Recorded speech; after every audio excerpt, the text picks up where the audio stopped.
Ya, ahora sí. Vamos entonces a comenzar esta clase de ciencia.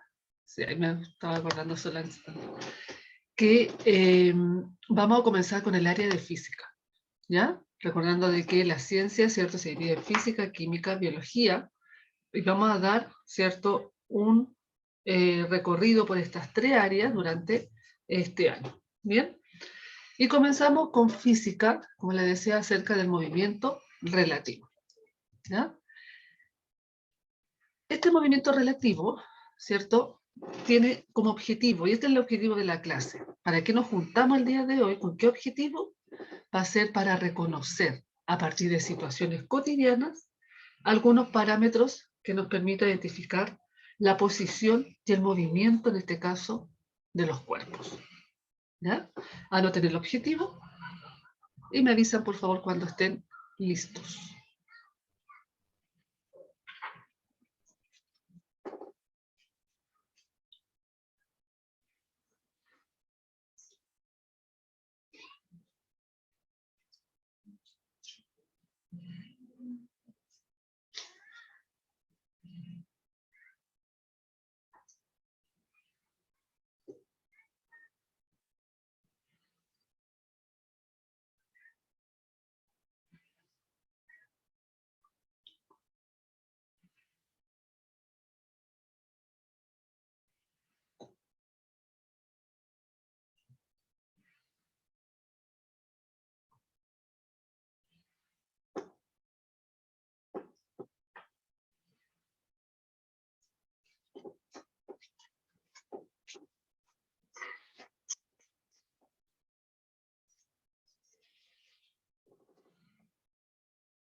Listo.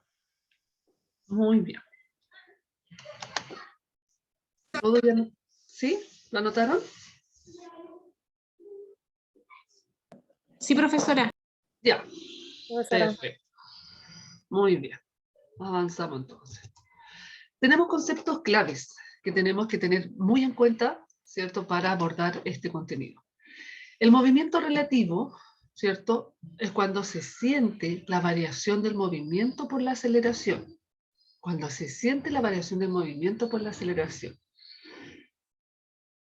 Y solo es perceptible cuando hay una referencia externa, ¿cierto? Es decir, cuando hay un movimiento rectilíneo, ¿ya? Y vamos a decir que reposo, que también, ¿cierto?, un concepto relacionado en este caso con la física, específicamente con el movimiento, es el estado de la materia en donde el cuerpo no se mueve, ¿ya?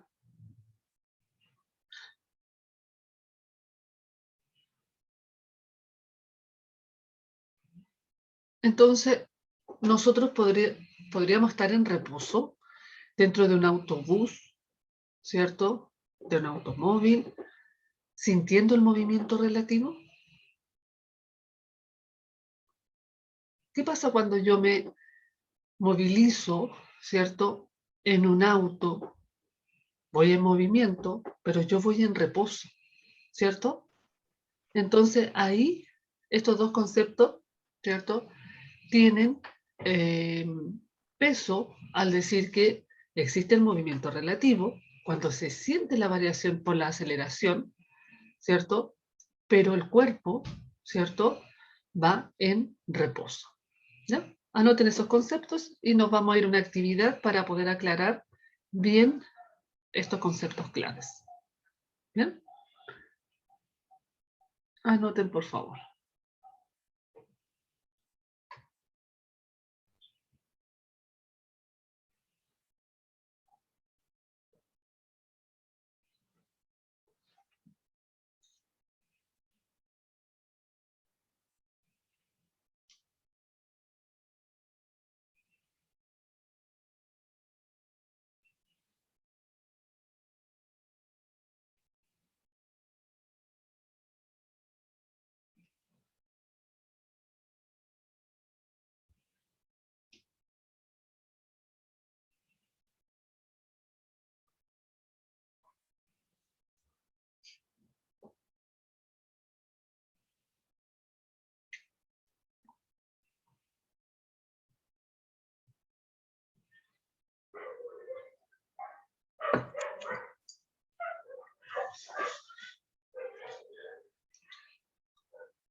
Bien. Estamos, ¿cierto? Profe, una consulta. Dígame. ¿Qué significa rectilíneo? Rectilíneo cuando lo hace en línea recta, quiere decir hacia la derecha, ¿cierto? Hacia arriba, hacia abajo, en línea recta. ¿Ya? Porque puede ser un movimiento curvilíneo, en donde no lo hace, ¿cierto? En línea recta, sino que lo hace como en forma circunferencial. ¿Se fija? Gracias, profe. Dígame. A veces me había hablado. Ya. Muy bien. Veamos entonces. Apliquemos estos dos conceptos con esta actividad. Dice que Felipe se encuentra detenido respecto a la calle y observa que viene el autobús. Felipe en este caso se encuentra en reposo o se encuentra en movimiento. En reposo. En reposo. Reposo. ¿Qué está en movimiento? Según la primera imagen. ¿El autobús? El vehículo, claro, el vehículo. El vehículo, ¿cierto? El que se va acercando a Felipe, ¿cierto? Al subirse, el autobús se pone en movimiento respecto de la calle.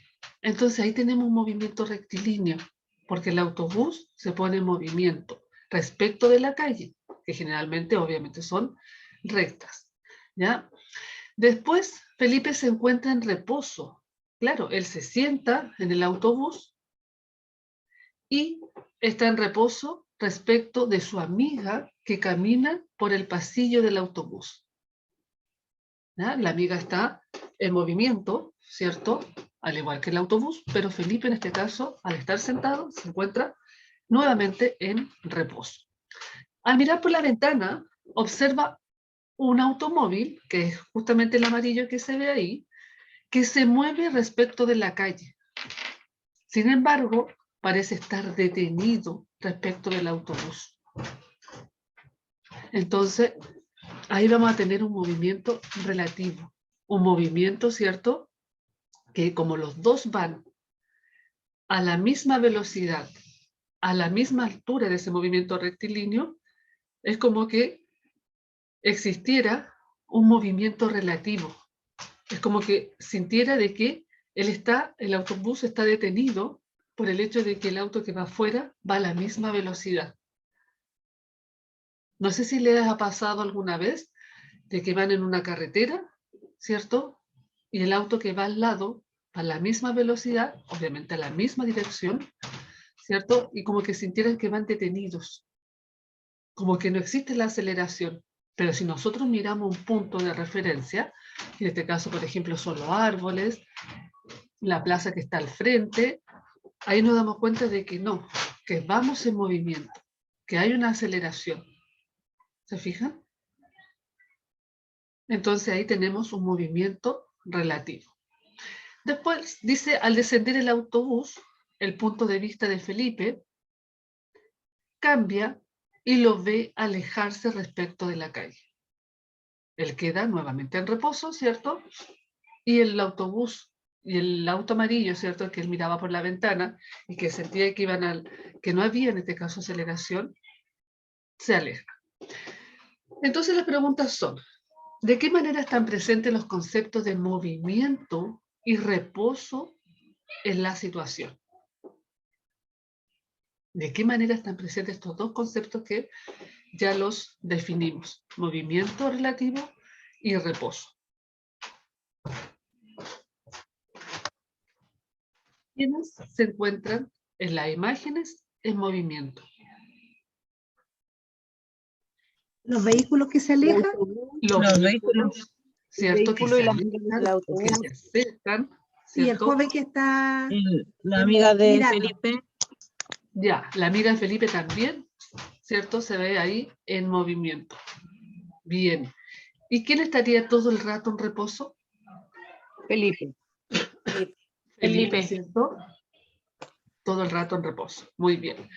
¿Es posible afirmar que Felipe está en reposo dentro del autobús? ¿Podemos afirmar de que sí está en reposo? Sí, porque él no se está moviendo, se mueve por el movimiento del bus.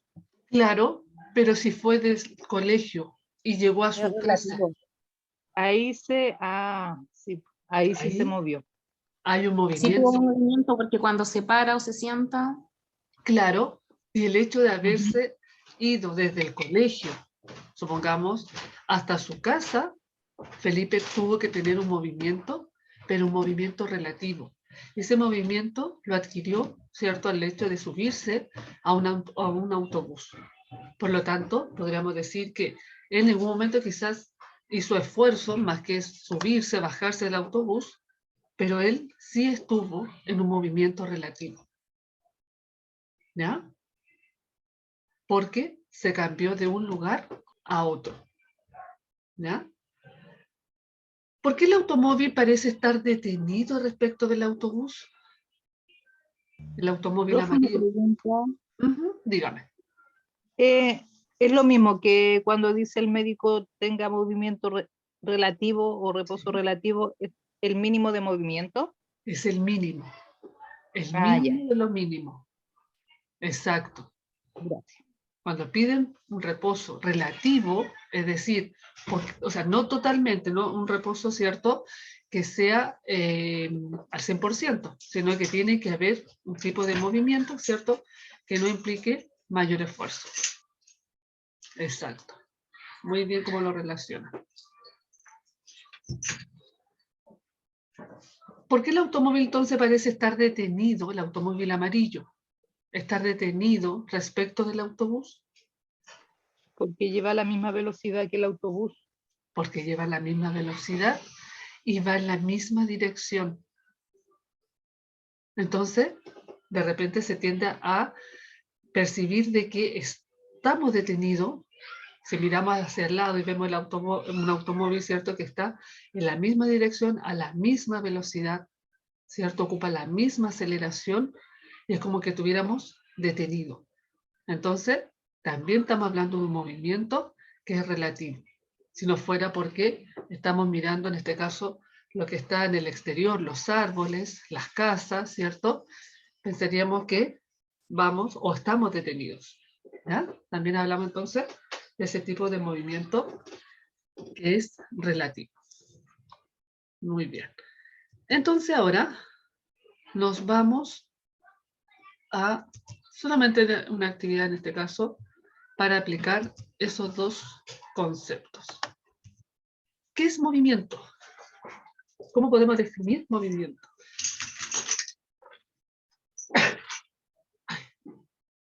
Tengo alergia.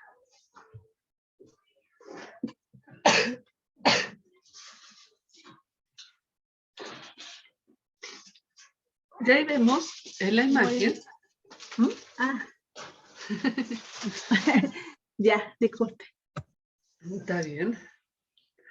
Decimos que el movimiento es el cambio de posición de un objeto. Fíjense cómo cambia, ¿cierto?, la posición de la persona, porque puede ser un objeto, puede ser una persona, ¿cierto?, un cuerpo.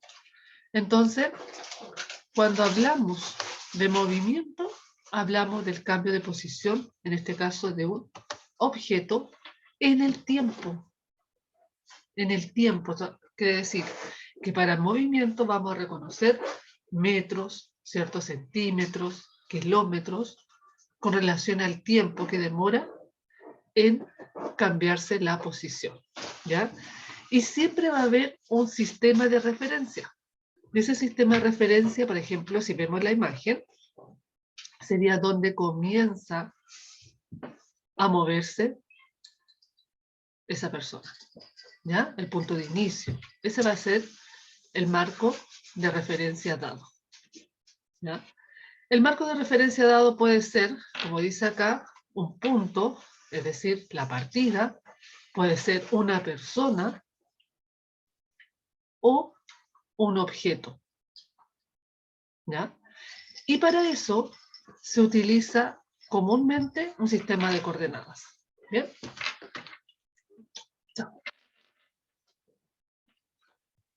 ¿Ya? Un sistema de coordenadas. Y eso es lo que vamos a trabajar hoy. Un sistema de coordenadas según el movimiento, en este caso, de objetos, que pueden ser animales, pueden ser personas, ¿bien? O cualquier tipo de objeto, ¿ya? Respecto a un marco de referencia, para que lo vayan anotando.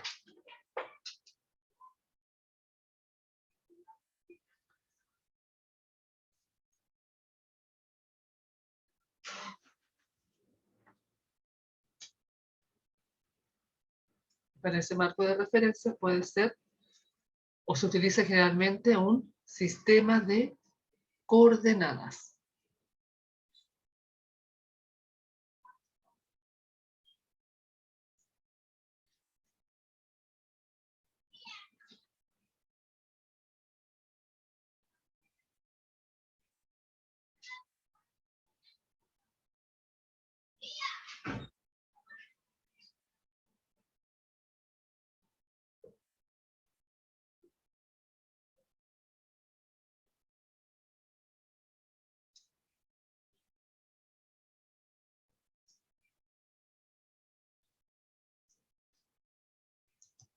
¿Lo copiaron? Sí, profe. Sí, profesora. Ya. Sí, profesora. Muy bien. Vamos entonces. Sí, Bien. De aquí, cuando hablamos de sistema de coordenadas, vamos a reconocer el movimiento dependiendo, ¿cierto?, si se utiliza un sistema de coordenadas unidimensional, bidimensional o tridimensional. ¿Bien? Vengo al tiro. Anoten eso mientras tanto.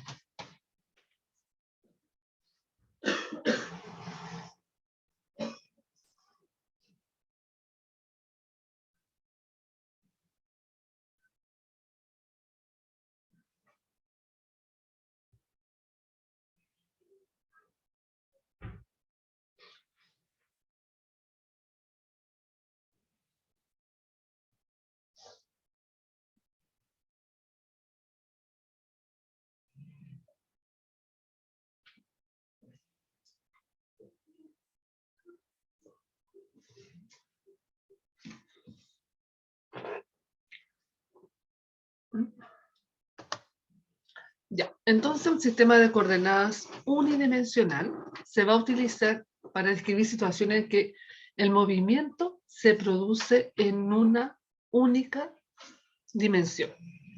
Es decir, lo hacen en línea recta, por lo tanto se va a ocupar un solo eje de una recta numérica. ¿Ya? Por ejemplo, tenemos aquí una recta numérica en donde el sistema de referencia va a ser el 0. ¿Ya? Y el sistema de referencia a mí me indica, ¿cierto?, si el movimiento se hace en sentido positivo respecto al sistema de referencia que viene siendo el 0, o el movimiento se hace en sentido negativo. También reconocido, ¿cierto?, según el sistema de referencia. ¿Bien? Si tuviésemos acá, en la imagen de las personas corriendo, que el sistema de referencia, por ejemplo aquí, en la recta numérica, yo digo que este es el sistema de referencia, el 0. Entonces, el hombre se mueve en sentido positivo o en sentido negativo, según Positivo. positivo. Muy bien, se mueve, ¿cierto?, hacia el lado derecho, por lo tanto lo está haciendo en sentido positivo, según la recta numérica. ¿Ya? Y la mujer, ¿en qué sentido se está moviendo? Si las... Negativo. Claro, porque va negativo. de derecha a izquierda, por lo tanto lo está haciendo en sentido negativo según el punto de referencia. Que digo que este, por ejemplo, sería el punto de referencia 0. ¿Bien?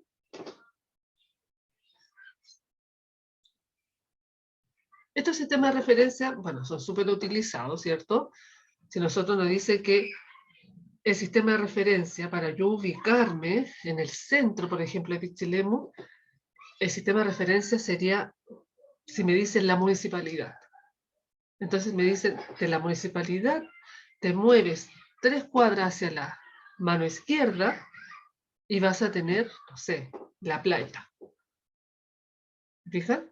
Entonces, el sistema de referencia, en este caso, es súper importante porque hay de ahí donde parte, en este caso, la información. En este caso, aquí es donde parte el movimiento. ¿No?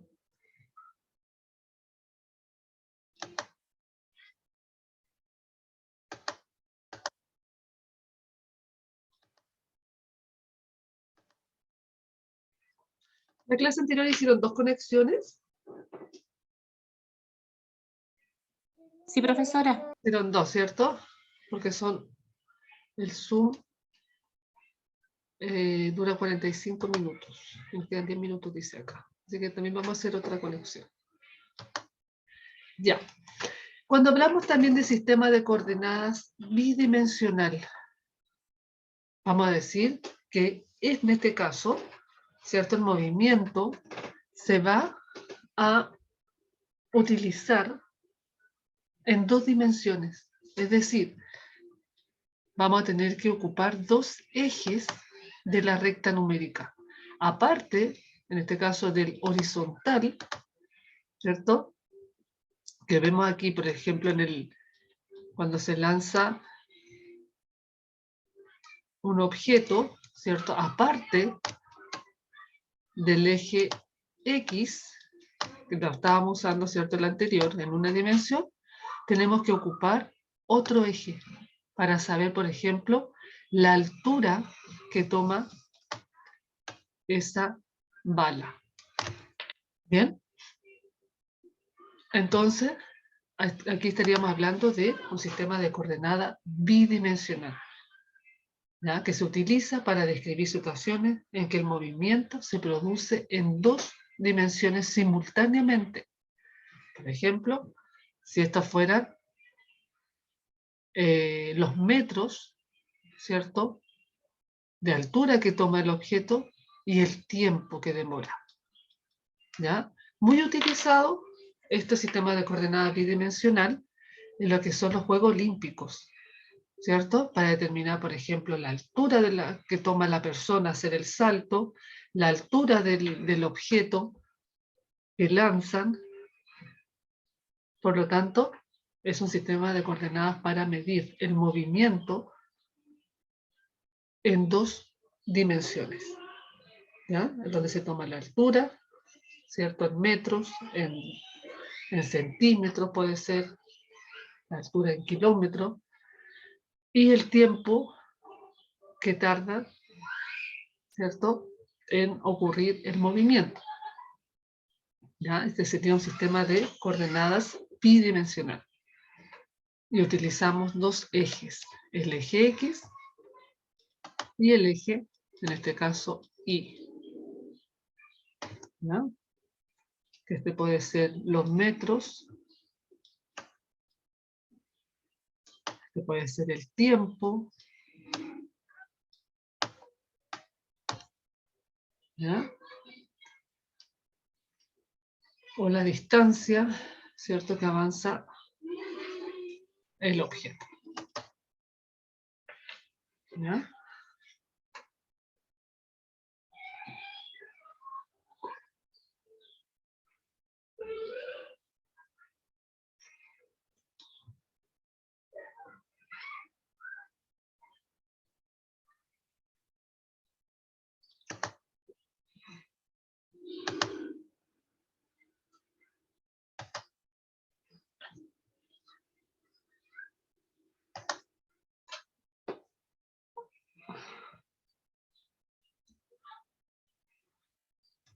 Bien. Y nos vamos ahora al sistema de coordenadas tridimensional.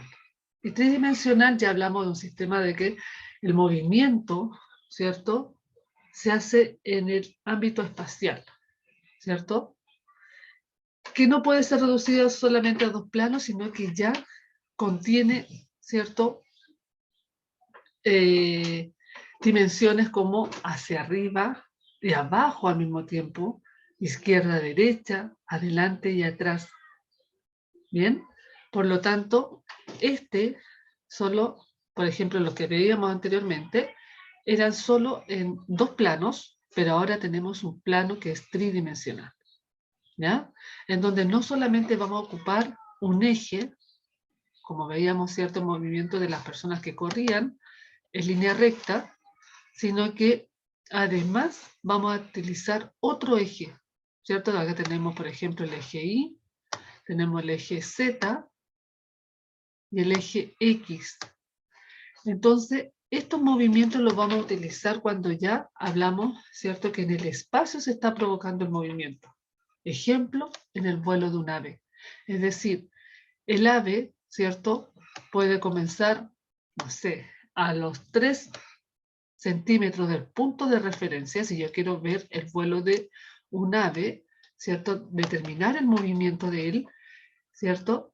Entonces, si aparte de los 3 metros del sistema de referencia, ¿cierto? Se mueve hacia arriba, ¿cierto? Baja en forma circular, ¿cierto? Y vuelve al punto de inicio. Por lo tanto, aquí estaríamos ocupando los 3 ejes, en este caso, de un plano cartesiano. ¿Bien? ¿Se puede determinar el movimiento en 3 dimensiones? Claramente que sí. ¿Ya? Porque no solamente lo va a hacer de arriba hacia abajo, ¿cierto? Porque ahí utilizaríamos solamente 2 dimensiones de la recta numérica, sino que también, en este caso, para determinar el movimiento espacial del vuelo de un ave, necesitamos entonces 3 dimensiones. ¿Ya? De un avión, ya que lo hace también en el espacio, de un pez bajo el agua, ¿cierto? Ahí tendríamos que ocupar un sistema de coordenadas que sería tridimensional. ¿Ya?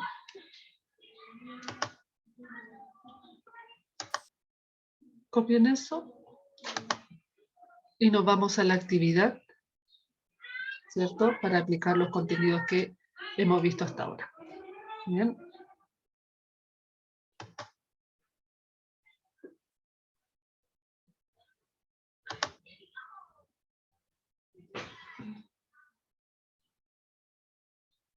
Me avisan cuando estén listos, por favor.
Ya, como nos queda un minuto de conexión, ¿cierto? Y para no dejar la actividad cortadita ahí, vamos a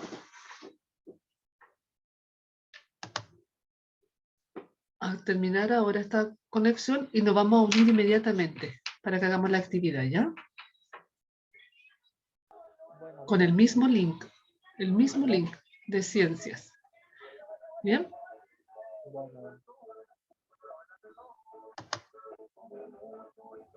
Volvemos al tiro entonces.